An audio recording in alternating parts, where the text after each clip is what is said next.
19 मार्च 2012 से जंतर मंतर पर 509 साथी अनिश्चितकालीन अनशन पर बैठे और इनके समर्थन में देश के कोने कोने से आए लगभग 20,000 लोग धरने पर बैठकर सरकार के सामने ये मांग रखी कि एमएलएम पर जल्द गाइडलाइन जारी किया जाए और आरसीएम को सम्मान पूर्वक चालू करवाया जाए। जंतर मंतर पर जारी आंदोलन को दर्जनों सांसदों और कई समाज सेवी संगठनों ने समर्थन दिया। इनमें प्रकाश जावड़ेकर, शाहनवाज हुसैन, कैप्टन जयनारायण प्रसाद, तूफानी सरोज, शब्बीर अली, इंदर सिंह नामधारी, सरोज कुमार, ओम प्रकाश यादव एवं मेघा पाटकर व उदित राज प्रमुख रहे। इन लोगों ने धरना स्थल पर आकर आंदोलनकारियों का हौसला बढ़ाया। आंदोलन के साथ साथ न्यायालय में भी हमारी जंग जारी थी और जब भी न्यायालय में हमारी सुनवाई की तारीख होती थी वो तारीख बदल जाती थी। इधर 509 आंदोलनकारी जो अनशन पर बैठे हुए थे, दिन प्रतिदिन उनकी स्वास्थ्य स्थिति बिगड़ती जा रही थी। इनमें से 87 लोगों की हालत इतनी खराब हो गई कि उन्हें दिल्ली के राम मनोहर लोहिया अस्पताल में भर्ती कराया गया। इतना होने के बाद भी सरकार को हमारा दर्द नहीं दिख रहा था। अनशन पर बैठे आंदोलनकारियों का स्वास्थ्य बिगड़ता जा रहा था, लेकिन वो अनशन खत्म करने को तैयार नहीं थे। 23 मार्च 2012 को RCTWA के अधिकारियों ने प्रधानमंत्री से बात की और प्रधानमंत्री की मध्यस्थता से 24 मार्च को राजस्थान के मुख्यमंत्री से हमारे अधिकारियों की व्यक्तिगत मुलाकात हुई। मुख्यमंत्री द्वारा मामले के शीघ्र सकारात्मक समाधान निकालने के आश्वासन और अनशन को समाप्त करने की अपील के बाद 30 मार्च को दिल्ली जंतर मंतर पर जारी अनशन को समाप्त कर दिया गया। बड़े आश्चर्य की बात है कि इसके 50 दिन बीतने के बाद भी स्थिति में कोई बदलाव नहीं आया। लोगों को समझ में नहीं आ रहा था कि अब वो क्या करें, लेकिन आर्थिक आजादी के अभियान के सिपाहियों ने कसम खा लिया था कि वे बिना आरसीएम को शुरू करवाए चैन से नहीं बैठेंगे।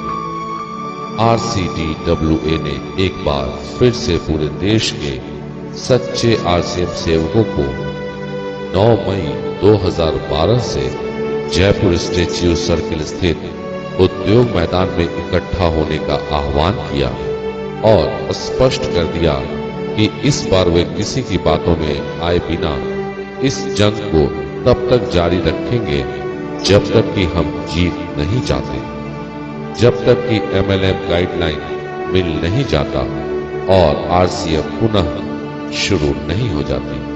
पूरे देश से लोग जयपुर पहुंचने लगे और 9 मई 2012 से इस ऐतिहासिक आंदोलन की शुरुआत हो गई। धीरे धीरे आंदोलन तेज होने लगा। इस बीच न जाने कई बार RCTWA के अधिकारियों ने मुख्यमंत्री अशोक गहलोत से मुलाकात की, लेकिन आश्वासन के सिवा कुछ नहीं मिला। उधर कोर्ट में बार बार हमारी सुनवाई की तारीख बदल रही थी, जिससे न्याय व्यवस्था पर से भी विश्वास उठने लगा था। इस आंदोलन में महिलाओं ने भी हिस्सा लिया। आंदोलनकारियों के साथ उनके बच्चे भी थे जो मजबूरन कष्ट काटने पर बाध्य थे।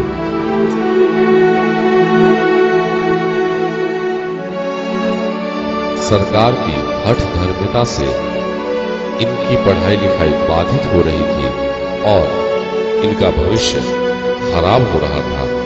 जैसे जैसे दिन गुजरते जा रहे थे, सरकार के साथ साथ प्रकृति भी इन आंदोलनकारियों का इम्तिहान ले रहा था। 9 मई 2012 को शुरू हुआ आंदोलन जून माह में प्रवेश कर चुका था और पूरे जोशो जुनून के साथ जारी था।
आंदोलनकारी इस बीच अपने खून से अपनी दास्तां पोस्ट कार्ड पर लिखकर मुख्यमंत्री, प्रधानमंत्री के अलावा कई जगह भेजते रहे, लेकिन कोई नतीजा नहीं निकला। जयपुर में जून माह में तापमान 48 डिग्री सेल्सियस के आसपास पहुंच गई थी, फिर भी आंदोलनकारियों के हौसले को डिगा नहीं पा रही थी। कई बार बारिश के साथ साथ तेज तूफान भी आया, लेकिन आंदोलनकारी हर स्थिति में टिके रहे। इस बीच हमारे आंदोलनकारियों ने संतोकबा दुर्लभ ब्लड बैंक में 40 यूनिट रक्तदान कर इंसानियत का परिचय भी दिया। अब जुलाई आ गई थी। हमारा धरना और क्रमिक अनशन उसी हौसले के साथ जारी था। बरसात का मौसम शुरू हो चुका था। दिन रात बारिश में भीगने के बाद भी आंदोलनकारियों का हौसला कुदरत को चुनौती दे रहा था।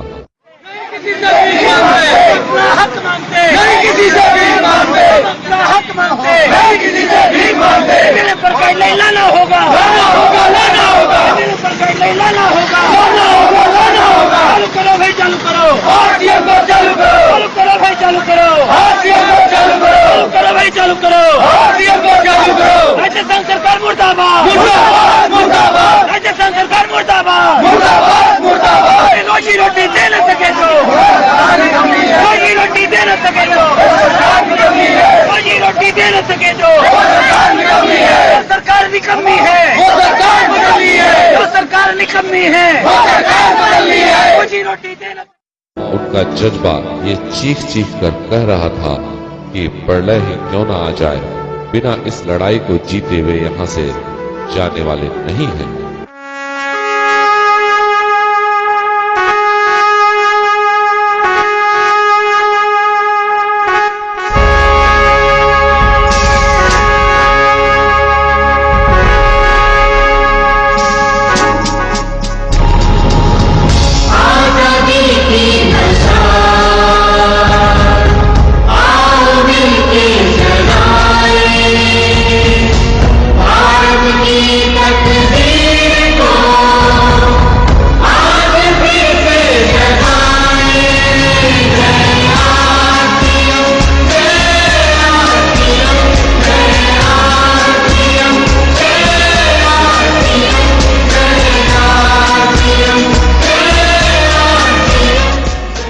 जुलाई को आंदोलनकारियों ने केंद्रीय मंत्री सीपी जोशी के पुतले को जूते से पिटाई कर अपना आक्रोश व्यक्त किया। इस आंदोलन के बीच भी कई समाजसेवी संगठनों व राजनीतिक व्यक्तियों का सहयोग व समर्थन हमें मिला। अब सरकार को भी समझ में आने लगा कि इस बार वो इन आंदोलनकारियों को बेवकूफ नहीं बना सकते। हमारा आंदोलन जारी था। जाना है हमको बस होशियार शुभ कर्मन से। इस बीच मंगलवार 10 जुलाई 2012 को आंदोलनकारियों को ये खबर मिली कि 7 माह से जेल में बंद आरसीएम के 3 कर्मचारी राजकुमार माली जी, अशोक दीक्षित जी, और अरुण श्रीवास्तव जी की जमानत हो गई है। ये लोग हमीरगढ़ पुलिस द्वारा छापे की कार्रवाई के दौरान गिरफ्तार किए गए थे। साथ ही साथ लोकचंद्र छाबड़ा जी और सौरभ जी को जयतारण वाले मामलों में जमानत के अलावा कई मामलों में समझौते भी हो गए। एक साथ इतनी सारी सकारात्मक संदेशों को सुनकर आंदोलनकारियों में खुशी की लहर दौड़ गई। 11 जुलाई 2012 को जब ये तीनों कर्मचारी जेल से बाहर निकले तो आंदोलनकारियों ने जेल के बाहर फूल मालाओं से इनका स्वागत किया। आंदोलनकारियों की मांगे थी कि सरकार MLM पर गाइडलाइन जारी करे और RCM की वितरण व्यवस्था को पूर्ण रूप से बहाल किया जाए।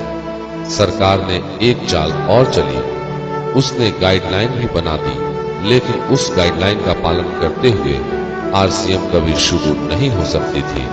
हमारे वकील ने इस गाइडलाइन पर असहमति जताते हुए अपने स्तर से गाइडलाइन की रूपरेखा तैयार कर सरकार को दी। 29 अगस्त को गुस्साए आंदोलनकारियों ने CP जोशी का पुतला फूका। इस दिन CP जोशी का जन्मदिन भी था। हमारा आंदोलन मई से अगस्त महीने में प्रवेश कर गया था, लेकिन आंदोलनकारियों के चेहरे पर मायूसी तक नहीं थी। कारण था आज से दुखदाई, अंतिम सघन परीक्षा का कारण था आज से दुखदाई। अननीति सरकार यहाँ की देख न पाई क्षमता को, इसको पता नहीं था कि 9-8 महीने तक क्रांतिकारी आंदोलन करेंगे। अननीति सरकार यहाँ की देख न पाई क्षमता को, अननीति सरकार यहाँ की देख न पाई क्षमता को, और भारत में ही RCM की चोट लगी थी ममता को। आंदोलनकारियों ने सरकार को रिझाने के लिए कई बार मौन धारण तो कई बार सिर भी मुड़वाया। आंदोलनकारियों द्वारा कैंडल मार्च और उस मशाल जुलूस को भला कौन भूल सकता है, जिसमें आंदोलनकारी भारत मां की जय के नारे लगा रहे थे।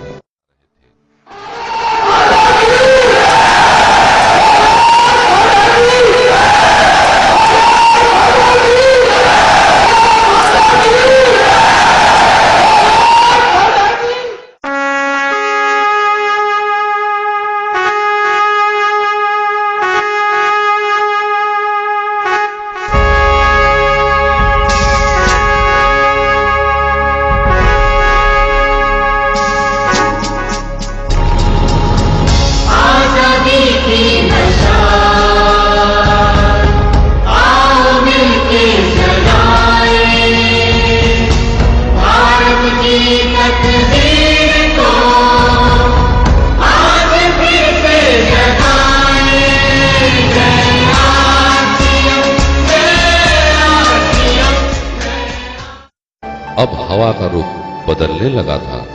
सरकार पर RCM को शुरू करने को लेकर चारों तरफ से दबाव बनने शुरू हो गए थे।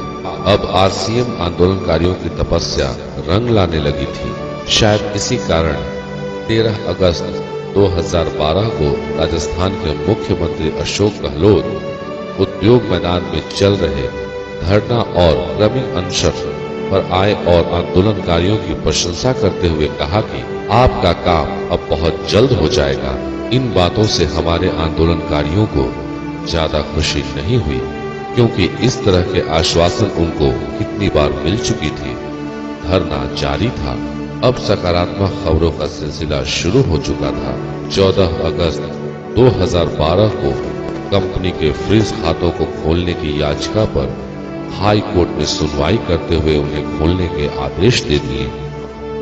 15 अगस्त 2012 को आंदोलनकारियों ने आंदोलन स्थल पर ही झंडा फहराया। 4 माह तक अलग अलग भाषा, अलग अलग धर्म और देश के अलग अलग हिस्सों से आए लोगों का अपने हक के लिए आपसी प्रेम और भाईचारे के साथ बिना किसी आपसी मतभेद के जंग लड़ना कभी भुलाया नहीं जा सकेगा।